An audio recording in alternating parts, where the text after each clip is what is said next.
Today I want to talk about transformations of functions. Let's compare the graphs of the following functions. F of x is equal to x squared, and g of x is equal to x squared plus 1. I'm going to graph this function right here, and I'm going to graph this function here. So this is a parent function. We learned that this function is U-shaped. Three important points on this graph are 0, 0,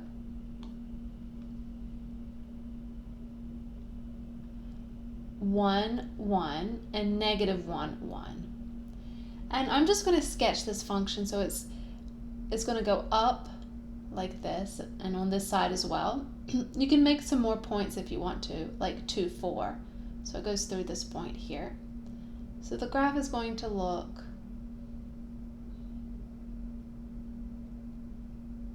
something like this, and it should go through this point as well. Just a nice sketch of it. So this needs to be U-shaped, and do as well as you can for this parabola. Now let's compare this with this function, x squared plus 1. Let's take these three important points. So when x is 0, x is 1, and x is negative 1.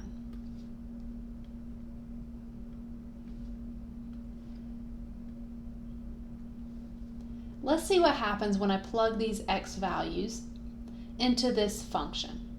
So if I plug in 0, I'll get 0 squared plus 1. So I'll get the point 0, 1. Let's plot that point. Now what happens if I plug in x is equal to 1? Well, I'll get 1 squared, which is 1, and then I add 1. So I'll get the number 2. If I plug in x is equal to negative 1 into here, I'm going to add 1 to that. So I'm going to get 2 as well. Maybe you can see a pattern already. What's happening is every x value you plug in, so like if you plug in 2, usually you would get 4, but you're just going to add 1 to that number.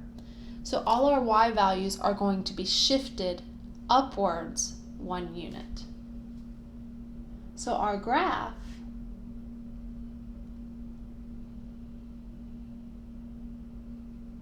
is going to look something like this.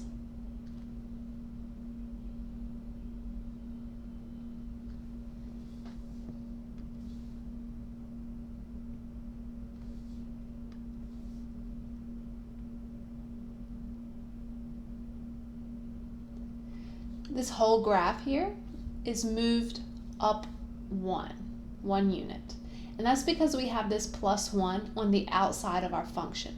We took our original function, so g of x is equal to f of x, this original function here, plus 1.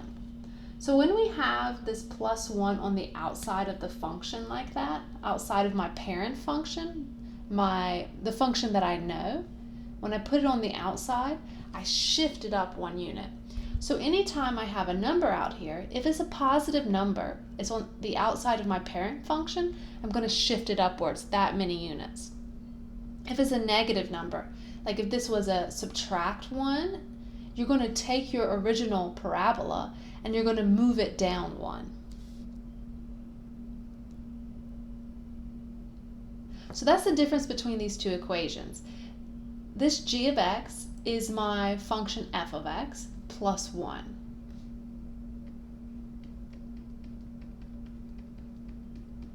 So whenever I have a number on the outside like this, outside of my parent function, this corresponds to a vertical shift. So let f of x be a parent function. The graph of the function g of x, which is equal to f of x plus b, where b is a constant and is greater than 0, this represents a shift of b units upward. So whenever you see a number on the outside of your parent function, you're just going to move that graph up that many units.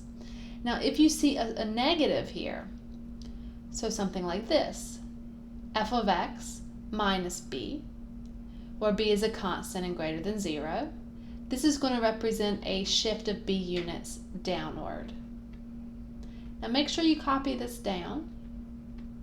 Let me scroll back up for a second. Maybe you can pause the video.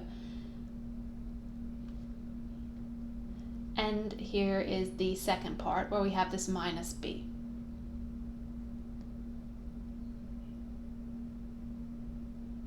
Let's try to graph this function. G of x is equal to x cubed minus 4. So what you want to do is you want to recognize the parent function. Remember, we learned 8 important functions.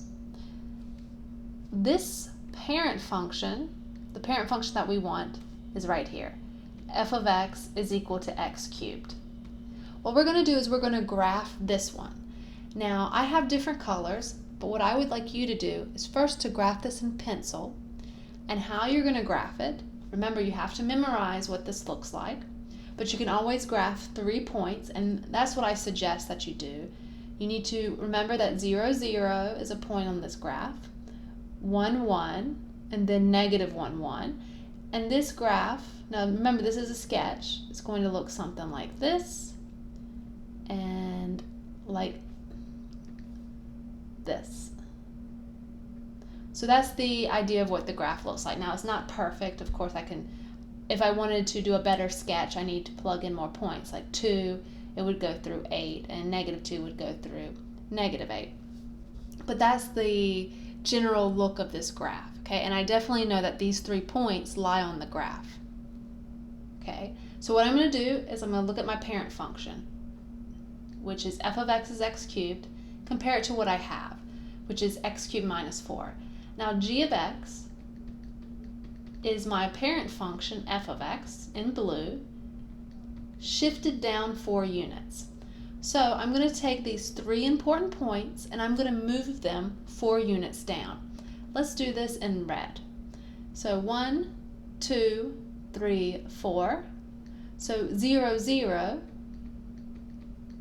now is shifted to 0, negative 4. So we're changing the y value here. This point, which was negative 1, negative 1, is now shifted to negative 1, negative 5. Just moving this down 4 units. And this one gets moved down 4 units. So 1, 1 is now shifted to 1, negative 3. Let's draw the corresponding graph. So it's going to look something like this, and like this. So it's just this graph shifted down 4 units. And we're going to erase the original parent function. And now this is our function, g of x. X cubed minus 4.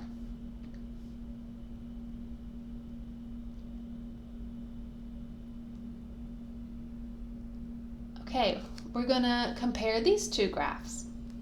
We have f of x is equal to x squared. Again, this is a parabola. And g of x is equal to x minus 2 squared. So what is the difference between what I did earlier and this function? Because let me scroll up real quick to the very beginning. When I asked you to compare these 2 graphs, I had x squared and x squared plus 1 here. Notice that this plus 1 is not inside this x squared, right? It's on the outside of my parent function. Now let me scroll back to the 2 I want to compare. Here, this negative 2 is not on the outside of the parent function. It's on the inside. You see how I have this x squared? I have this x minus 2 squared. Okay, so let's just see what happens. Again, I want to draw the graph of this one. So again, this is a U-shaped graph. It goes through these points, I know for sure, and it looks something like this. I'm not being perfect, I just want 3 basic points here. So here I have an x minus 2. let's write what these points are. This is 0, 0. This is 1, 1. And this is negative 1, 1. Let's plug in x is equal to negative 1 into g. Well, this becomes negative 1 minus 2 squared. Okay, so negative 1 minus 2 squared is negative 3 squared. That gives me 9. So I have negative 1, 9. Interesting. So when I plug in negative 1, I'm going to be way up here past what I can graph. So let's go with the next point and see what happens. When x is equal to 0, what do we get?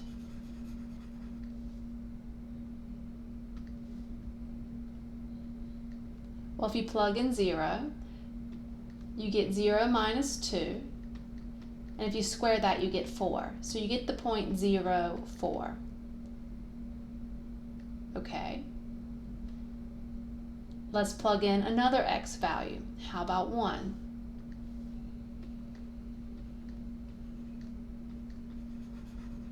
So if I plug in x is equal to 1 in here, I get 1 minus 2, which is negative 1 squared, which is 1. So I have the point 1, 1. 1, 1. Oh, so it's going, notice that this is kind of like going down here.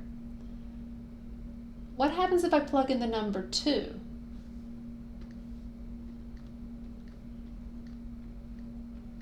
So if I plug in the number 2 into my function, I get 2 minus 2, which is 0, and 0 squared is 0. So I get the point 2, 0. Okay, let's plug in the number 3.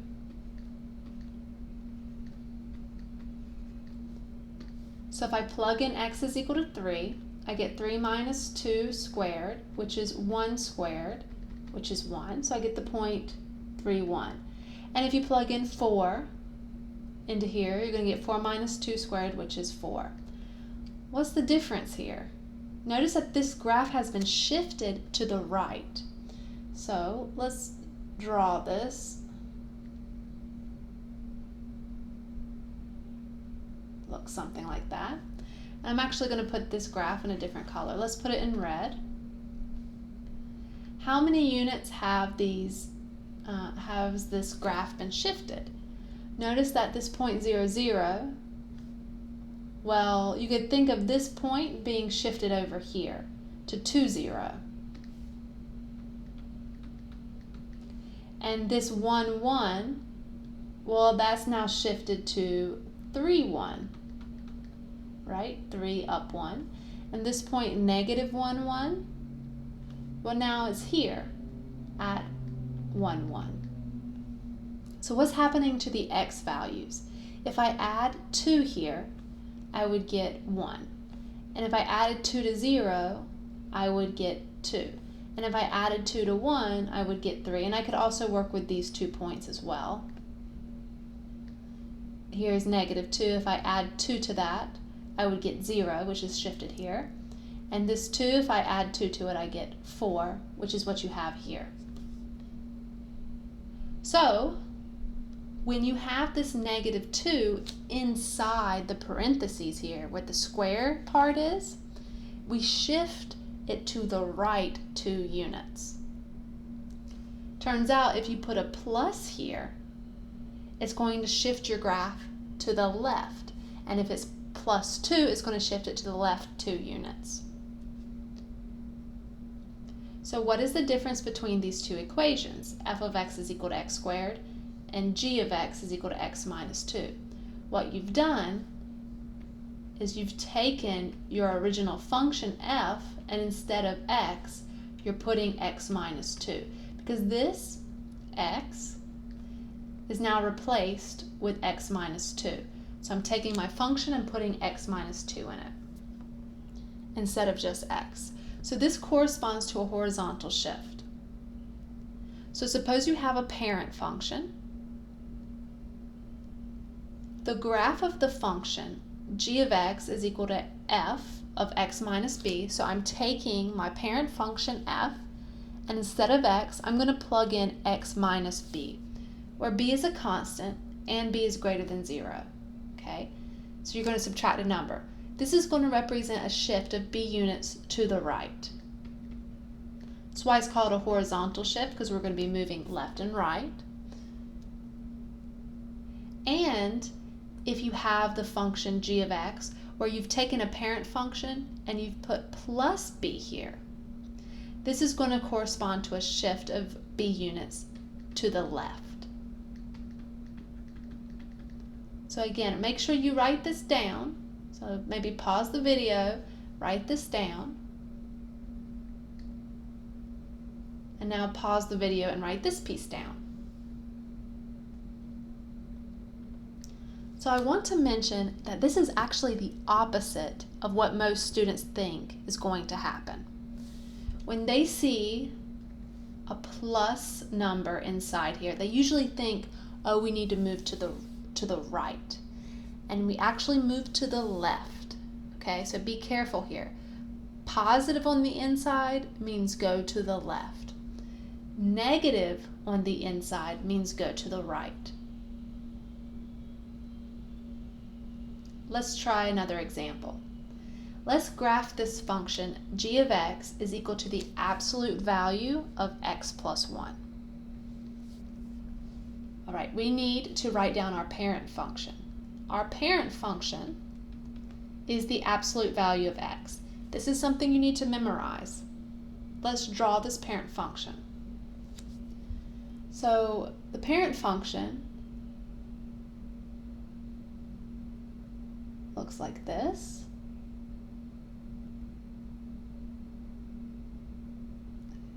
So this should be a straight line. I'm gonna try one more time to make this straight. Maybe it'd be better if I go like this. Okay, great. So this is what the absolute value looks like. It's a V-shaped graph. Now this is something you need to memorize. And let's look at what we have. We have g of x is equal to the absolute value of x plus 1. What are we doing to my original graph here, this absolute value? Well, to get this, I don't put this 1 on the outside. So let me show you some options here. Notice that g of x is not equal to f of x plus 1, because that would be equal to the absolute value of x plus 1. And notice that 1 is on the inside of this absolute value, okay? If it was on the outside of the absolute value, we'd be moving the graph up and down. So that's not right. But what is right is that we're plugging x plus 1 on the inside of our function. We're taking x plus 1, and wherever we see an x, we replace it with x plus 1. Okay, so that means we have a plus 1 on the inside. And remember, a positive corresponds to a shift to the left. So we're going to move our graph left 1 unit. Okay, so let's do that.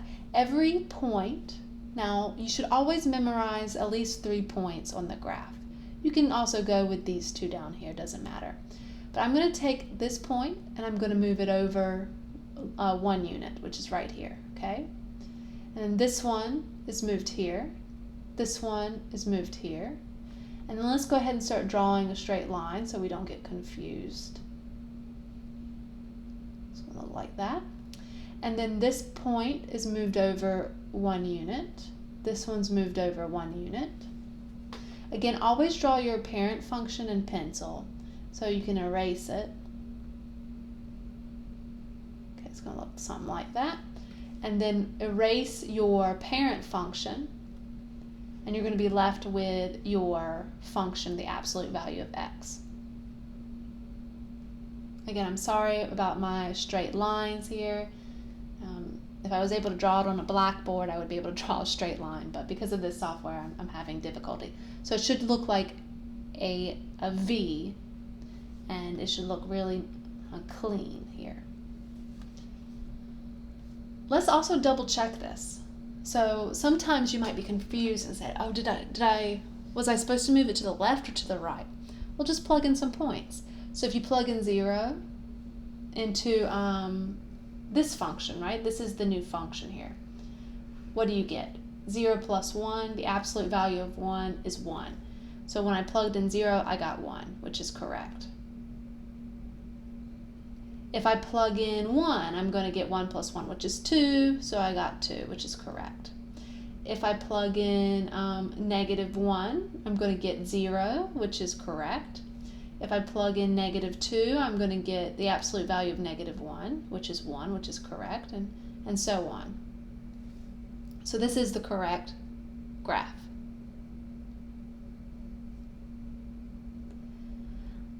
The next thing I'm going to do is I'm going to actually combine horizontal shifts and vertical shifts together. Let's see if we can graph this function.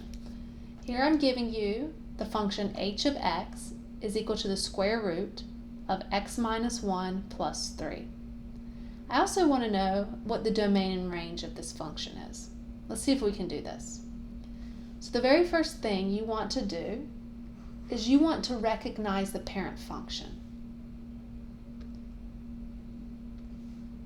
Well, this function kind of looks like f of x is equal to the square root of x. Of the 8 functions you have to think which one looks the most like this, which is the square root of x.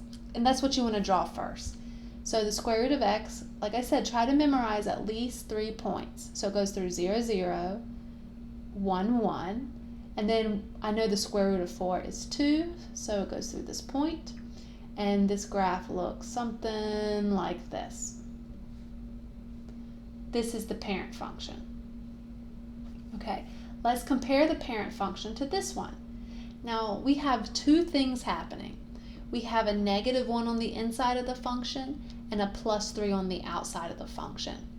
This is going to correspond to a shift horizontally and a shift vertically.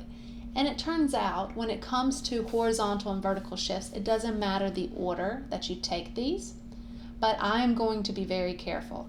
What I'm going to do is I'm going to define a new function, and we're going to take care of one of these.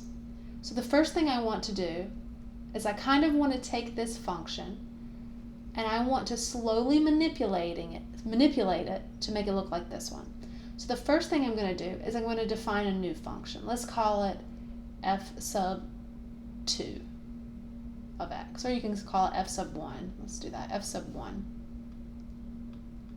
which is going to be my first step.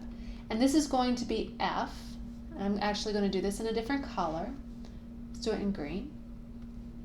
This is going to be f of x minus 1, which is the square root. So I'm taking my parent function and I'm plugging in x minus 1. Well, if I plug in x minus 1, I get the square root of x minus 1. The reason I'm doing this is because I want to take care of the horizontal shift first. I've noticed that my original function, at least this piece right here, I'm not worried about this right now, just this piece, is my parent function with x minus 1 plugged in. And because of that, to graph this new function f of 1, I'm going to say this one is f of x, my parent function. Let's graph this function here, f sub 1 of x. Well, this corresponds to shifting the graph to the right 1 unit, because I have this negative 1, and remember, if it's a negative number, we shift it to the right. So I'm going to take each one of these dots and I'm going to just shift them to the right 1 unit. Right here. So it's going to look like this. And this is going to be my new graph, f sub 1 of x, and I'm going to erase the parent function. Okay, so I've shifted my graph to the right 1 unit. Now I'm going to make a new function, f of 2x, which is taking this function here, f of 1x, and what I'm going to do is I'm going to add 3 on the outside. So I'm taking square root, because this is f sub 1 of x, and I'm going to put a plus 3 on the outside. And by doing this, this is saying I'm going to take this green function, and since this plus 3 is on the outside, it's shifting the graph up 3 units. So those 3 points I found, I need to move them up 3 units. That's 1, 2, this is 3, 1, 2, 3, 1, 2, 3. And then I'm going to draw this graph. Oops. Let's try to go through the points. Okay. One more time.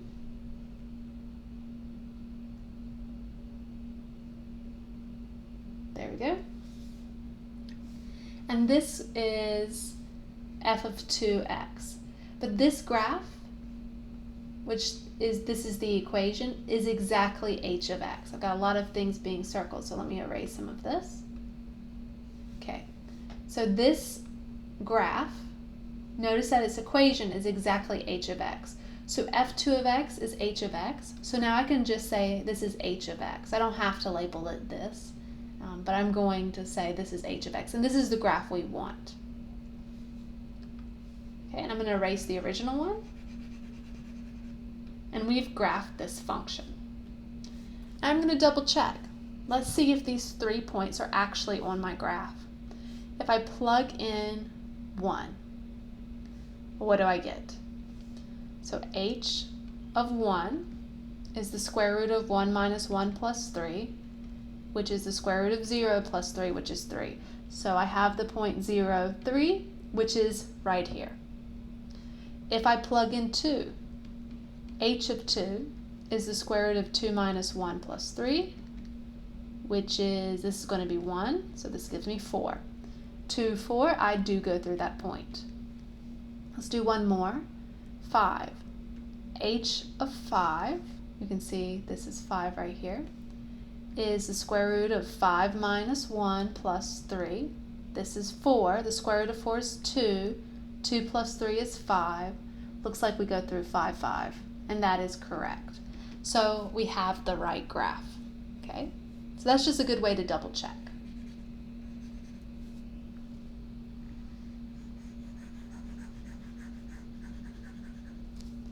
All right, let's move on. Oh, and we want to find the domain and range. Let's not forget that. So to find the domain, we can just look at the graph, or we can look at the equation. So it doesn't matter which one you choose to look at. I'm going to do both. I'm going to put domain here and I'm going to put range here. Now the range, you'll have to look at the graph to figure that out. But the domain, you can see how far left and right I go. The furthest I go is to 1. That's the least, that's the smallest x value right here at 1. And then for any x value here, this graph's going to go on forever. So I'll always have a point. So it goes to infinity. But you could also look here and you see that you have a square root and you ask yourself, what can I plug into the square root? Well, this has to be greater than or equal to 0. And if you solve for x, you get x is greater than or equal to 1, which is exactly what I have for the domain. As for the range, now remember this graph is going to go a little bit upwards. It's going to keep going like this, but it's always going upwards. So the range is how far up and down you go. The lowest number I'm going to get is 3, and I can equal 3 because you see I have the solid dot. And then the highest number, the biggest number I'm going to get, this is going to go all the way to infinity. So you can see this is always going up. Even though it's just going up a little bit, it's always going up. So you're going to go up towards infinity.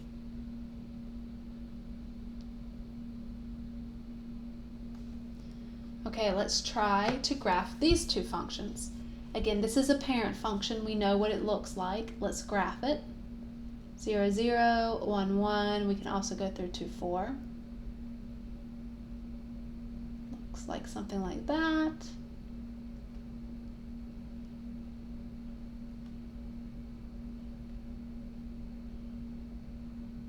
Okay, so it's U-shaped. How about this one?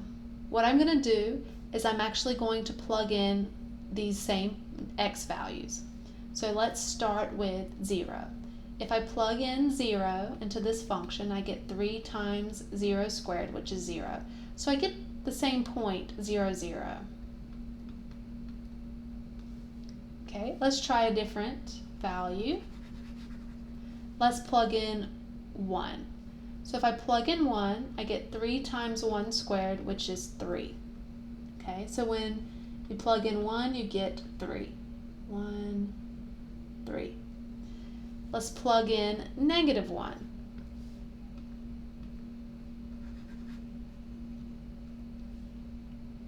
So if I plug in negative 1, I'll get 3 times negative 1 squared, which is 3 times 1, which is 3. Now you can plug in 2 as well. You're going to get 4 times 3, which is 12, and it's going to be way up here. So I can write that here just to write it, but I'm not going to plot it. If you plug in 2, you're going to get 3 times 2 squared, which is 4. So 3 times 4, which is 12. You're going to have the point 2, 12. Okay, so this graph looks something like this. So what's the difference here? Doesn't this graph look skinnier than this one? Yeah, it does, doesn't it? It looks like it's been pulled upward, like we've stretched it. When you multiply by a number on the outside that's bigger than 1, so this number 3 is bigger than 1, it's like stretching the graph. It's like you're taking these two pieces and you're pulling them. So you're going to pull this piece upward and this piece upward, and it's going to make this graph skinnier. This is called a vertical stretch. So I took every y value that I had. So this was 1, 1, and this was 2, 4, and this one was negative 1, 1. And it's going to take these y values, and it's going to multiply each one of those y values by 3. So 0 times 3 is 0. You get 1, 3, negative 1, 3, and this 2, 4 is going to go up to 2, 12. So let's write this down. So the difference between these two equations is that g of x is equal to 3 times f of x. So we're multiplying our original function by the number 3 on the outside of the function. You see how this 3 is not on the inside, it's on the outside? Sort of like when we were adding numbers on the outside, here we're multiplying by a number on the outside. So let's talk about vertical stretches and compressions. If we have a function that's a parent function, and we take another function, g of x, and we define it as a constant c times the original parent function, where this constant, now this is important, this constant is greater than 1. This represents a vertical stretch. And I guess you could say by c units. So you're going to multiply all your y values by that c. Now, if this number c actually happens to be between 0 and 1, we're going to compress our graph. So we're going to, instead of stretching something, so when you stretch, think of it as like pulling it up and down, we're going to compress it. So we're going to push it in, which is actually going to make your graph fatter. So if you have g of x is equal to c times a parent function, where c is a constant and c is between 0 and 1, then this represents a vertical compression.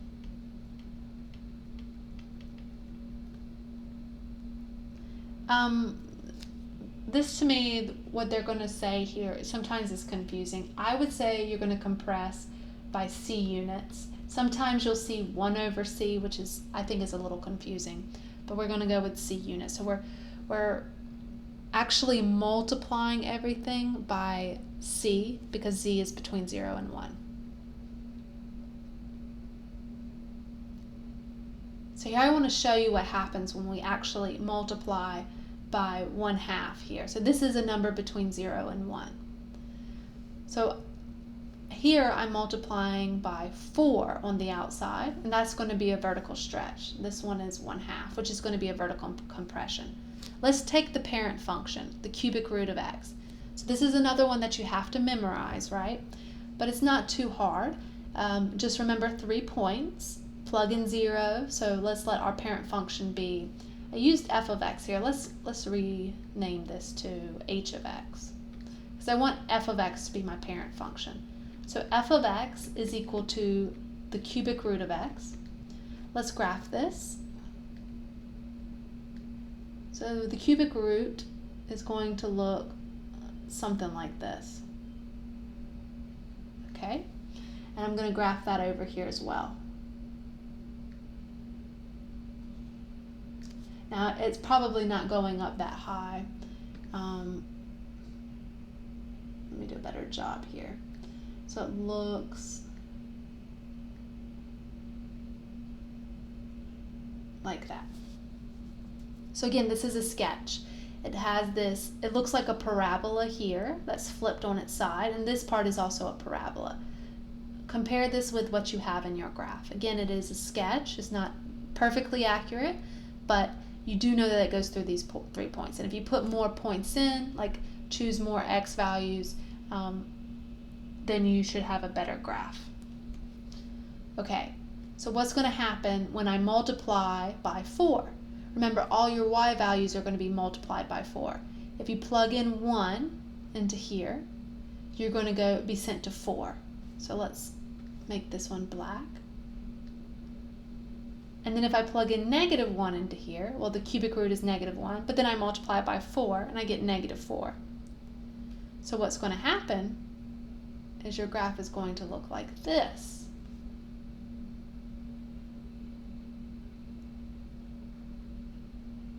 So you can see that this is like pulling it this way and pulling this piece this way, and this goes up and this goes down.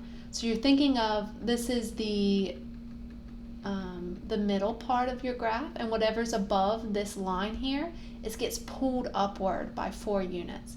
And whatever's below this line here gets pulled downward 4 units. Okay? Now compare it with this one. Now what's going to happen is you're going to compress. And you're going to compress it along this line, y is equal to 0. So 0, 0, because it's on the line, nothing happens to that. But what happens when I plug in 1? So the cubic root of 1 is 1, then multiply it by half. So that goes right here. And then if you plug in -1, well, the cubic root of -1 is -1, multiply it by half, that goes here.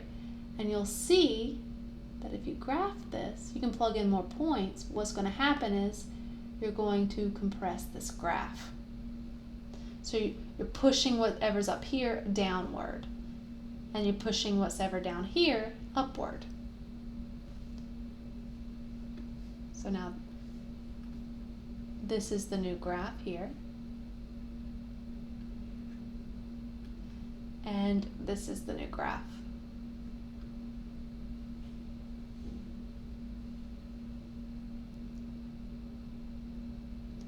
Okay, we have a few more things to look at.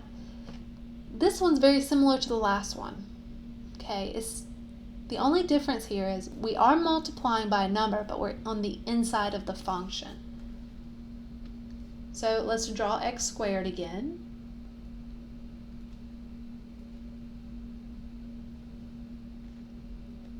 So we have a U-shaped graph. Just do our best here. There. Now let's compare it with this one. What happens, so this is 0, 0. What happens if I plug in 0? Well, g of 0 is 2 times 0 squared, which is just 0 squared, which is 0. We get 0. If I plug in, let's plug in this number I want to be careful here. I guess we can plug in 1, that's fine. Let's plug in 1 and see what happens.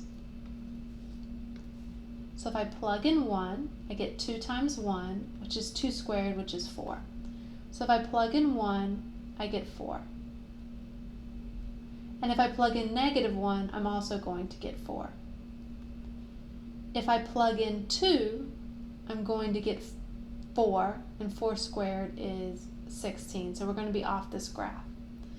But I want to plug in one more thing. Let's plug in a half. So if we plug in 1/2 into x, we'll get 2 times a half squared, which is 1 squared, which is 1. So we get the point 1/2, 1, which is right here. Okay, now let's try to draw this.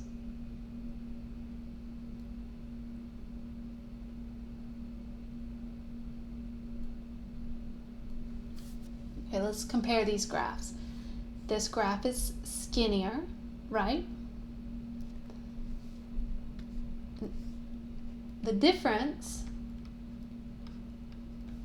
is we're going to think of this when we have a number on the inside as a horizontal compression. So we're pushing the graph from the left and the right along the line x is equal to 0. So whatever is on the left of this line, we're pushing it inward. And whatever is on the right, we're pushing it inward as well. So when this number inside your function is bigger than 1, it's a compression. Now compare this to the one we just did. We said if the number on the outside was between 0 and 1, it was a compression, vertically. Here, if the number's bigger than 1, and it's on the inside, it's a compression, but horizontally. Now, this, you can say, also corresponds to a vertical stretch. And that's true because if you square this, notice that if you square this, 2x squared is 4x squared, which corresponds to putting a 4 outside of x squared. So for this particular graph, a horizontal compression is the same thing as a vertical stretch. So this is a horizontal compression by 2 units and a vertical stretch by 4. But what I want you to do is I want you to think of it as when it's on the inside, it's a compression. Okay? When the number is bigger than 1. And if the number is between 0 and 1, then it's going to be a horizontal stretch, which means we're going to be moving this graph this way. So let's write this down. What's the difference between these two functions? Well, g of x is f of 2x. So before we were putting the number on the outside of the function, this time the number's on the inside. So horizontal stretches and compressions. If you have a parent function, the graph of the function g of x equal to f of c of x, where c is a constant, and, pay attention, c is greater than 1, this represents a horizontal compression by c units.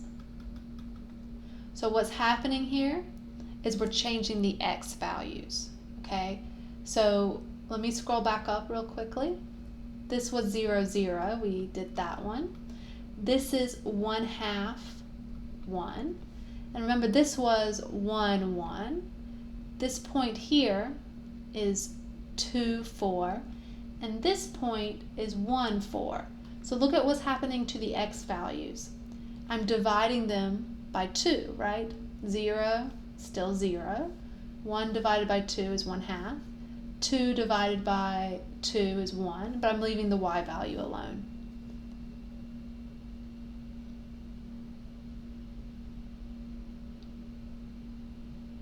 So you might want to put here, it's a horizontal compression by c units, and you want to say to the x value. And you might want to go back to where we described the vertical stretches and vertical compressions. Make sure you put to the y value.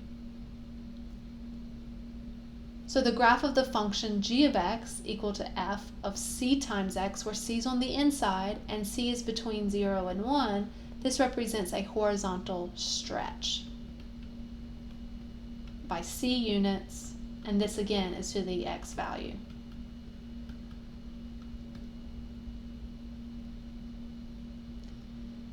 Let's look at an example. Let's compare these two graphs of these functions. F of x is equal to the absolute value of 3x, and g of x is equal to the absolute value of 1/3 x. What I'm going to do is I'm going to draw the parent function, which the parent function is the absolute value of x. Again, let's erase this. Let's call this h of x. And I want the parent function to be the absolute value of x. So if we draw the parent function, just sketch it. It's going to look like this. Something like that. And the same thing over here. Just draw the parent function.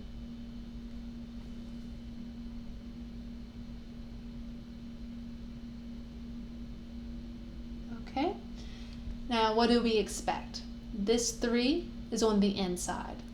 It is bigger than 1, and since it's bigger than 1, we said that this corresponds to a compression. So I expect this graph to get skinnier. Here on the inside, I have a 1/3, which is between, so if this is C, C is between 0 and 1, which I expect to make this fatter. Okay, so let's check this. Let's plug in some values. Well, I know on this graph, my parent function, I have 0, 0. I have the point 2, 2. I can put as many points I want, 4, 4. I'm going to also put this one here, negative 2, 2. What's going to happen, I'm going to actually put this one as well, 3, 3, and this one is 3, 3. I'm going to divide my x value by 3.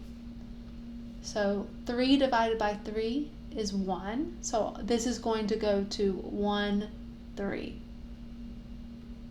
Sorry, this is negative, excuse me, negative 3, 3.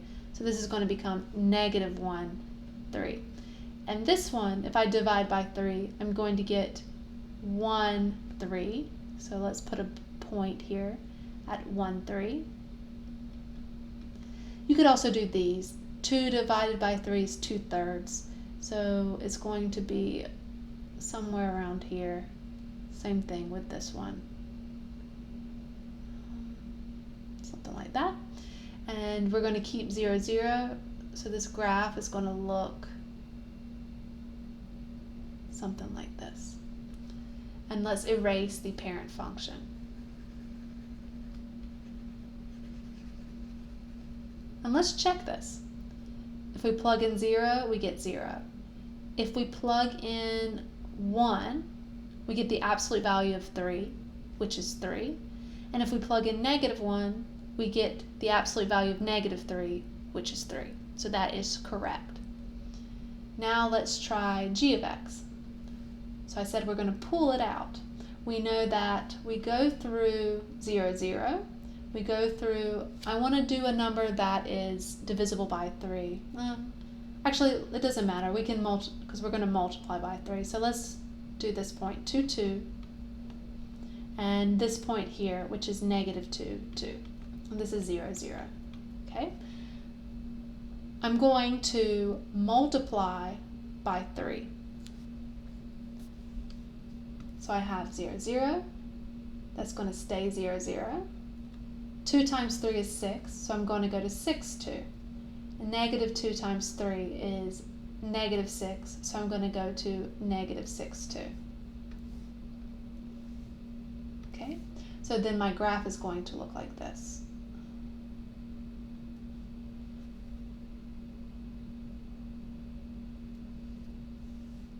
Let's erase the original one.